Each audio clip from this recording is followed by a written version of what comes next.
មុននឹងអ្នកនរគ្នាដែលបានស្ដាប់ឮនៅបទចម្រៀងតន្ត្រីផ្សេងៗនៅតាមទូរស័ព្ទដៃឬតាមរយៈ YouTube នេះអ្នកនរគ្នាមិនធ្លាប់ដឹងថាមុននឹងបានចេញមកតើគេបានបង្កើតឧបករណ៍អ្វីមកមុននេះថ្ងៃនេះខ្ញុំនឹងនាំអ្នកនរគ្នាមកស្គាល់ឧបករណ៍ទាំងនេះទាំងអស់គ្នាទី1ឧបករណ៍ដែលមានឈ្មោះថា Gramophone ឬហៅម្យ៉ាងទៀតថា Phonograph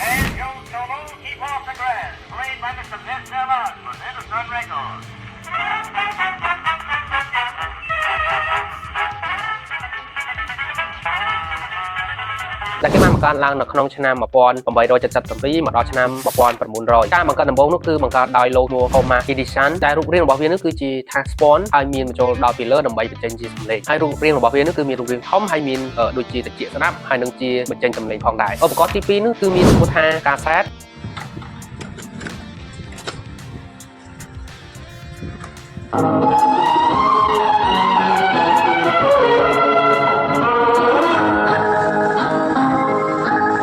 គេបានបង្កើតវាឡើងនៅក្នុងឆ្នាំ1970ចន្លោះឆ្នាំ1990ឧបករណ៍មួយនេះផងដែរគឺគេបានប្រើវាជាខ្សែ magnetic ដើម្បីថតសំឡេងហើយនឹងធ្វើការបញ្ចេញសំឡេងផងដែរសម្រាប់គុណសម្បត្តិរបស់វាគឺវាអាចផ្ទុកចំនួនបាន60ទៅ120នាទីប៉ុណ្ណោះទី3នោះគឺ CD player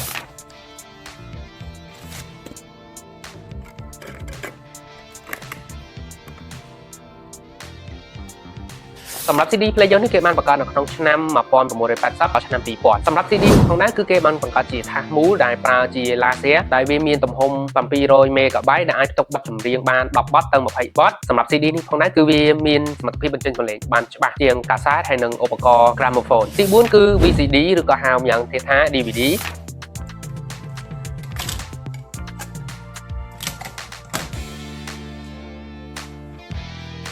ដែលគេបានបង្កើតវាចន្លោះឆ្នាំ1990ដល់ឆ្នាំ2010សម្រាប់ VCD នេះគឺគេអាចចាក់ចេញជាចម្រៀងធ្វើជាវីដេអូស្ដាប់បទចម្រៀងឬអាចប្រើប្រាស់សម្រាប់ភាពយន្តបានផងដែរគុណសម្បត្តិរបស់វានោះគឺវាអាចផ្ទុកវីដេអូបានច្រើនហើយវាមានទំហំចន្លោះពី